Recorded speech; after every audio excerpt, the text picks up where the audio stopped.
Salamlar. Bugünkü dərsimizdə tam ədədlər və tam ədədlər çoxluğu haqqında danışacağıq. Lakin mövzuya başlamamışdan əvvəl istərdim mənfi ədəd və ədədin əksi anlayışından danışım sizə. Və bunu izah etdikdən sonra təbii ki, daha rahat olacaq tam ədədlərin nə olduğunu, tam ədədləri tərif vermək və nə olduğunu izah etmək. Ümumiyyətlə, mənfi ədəd nədir? Mənfi ədəd sıfırdan kiçik olan istənilən ədəd mənfi adlanır. Mənfi ədəd adlanır. Kiçik olan ədəd. Misal üçün bu ola bilər. Sıfırdan kiçik olan mənfi 7, hansı ki kiçikdir sıfırdan və ya mənfi 12, hansı ki kiçikdir sıfırdan. Ümumiyyətlə, verilən ədəd sıfırdan kiçik olarsa, həmin ədəd mənfi ədəd adlandırılır və məncə bu tərif kifayət qədər sadədir və anlaşılandır.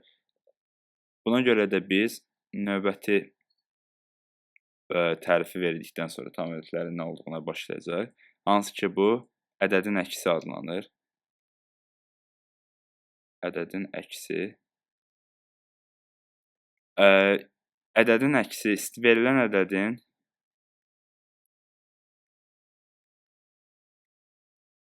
əksi həmin ədədin əks işarəli qarşılığıdır.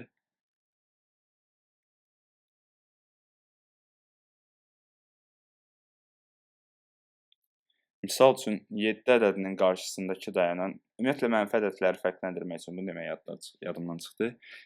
Mənfi ədədləri fərqləndirmək üçün onların qarşısında çıxmaq işarəsi, yəni mənfi işarəsi qoyulur. Bu, həmin ədədin mənfi ədəd olduğunu göstərir.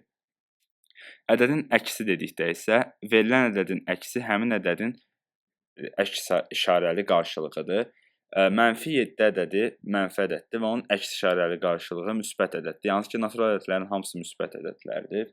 Mənfi 7-nin qarşılığı da müsbət 7-dir və müsbət 7 natural ədəddir.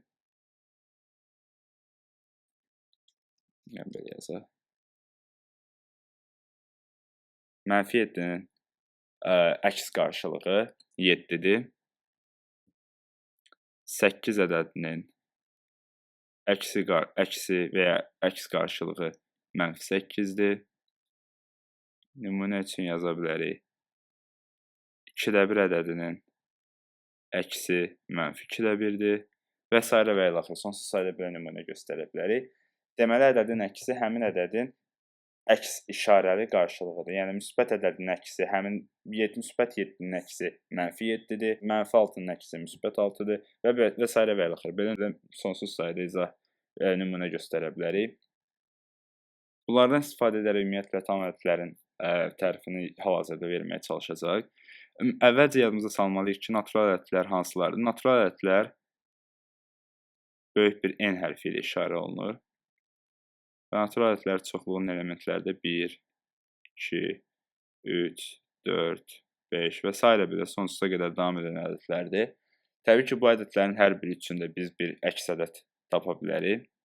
Gəlin natural ədədlərin əks ədədləri çoxluğunu M ilə işarə edək. Belə olanda mənfi 1, mənfi 2, mənfi 3, mənfi 4, mənfi 5 və s.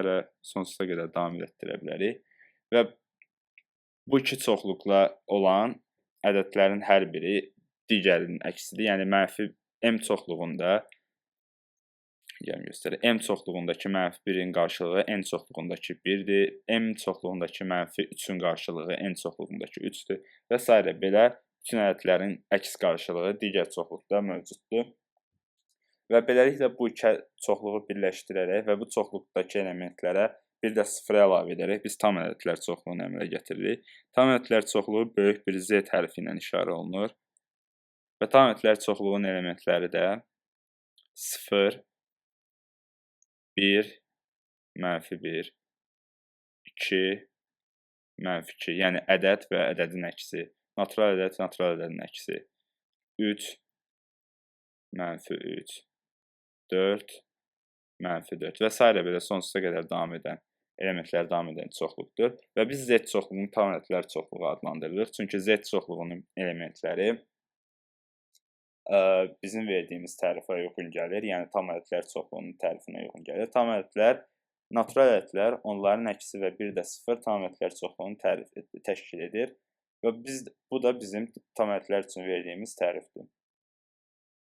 Silinir. Z çoxluğunu biz tam ədədlər çoxluğu adlandırırıq və Z çoxluğunun tərifini də belə veririk. Gəlin yazaq. Natural ədədlər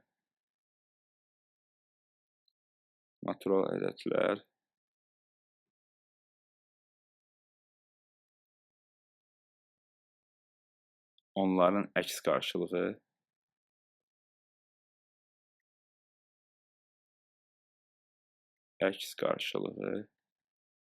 və 0 tam ədədlər çoxluğunu təşkil edir.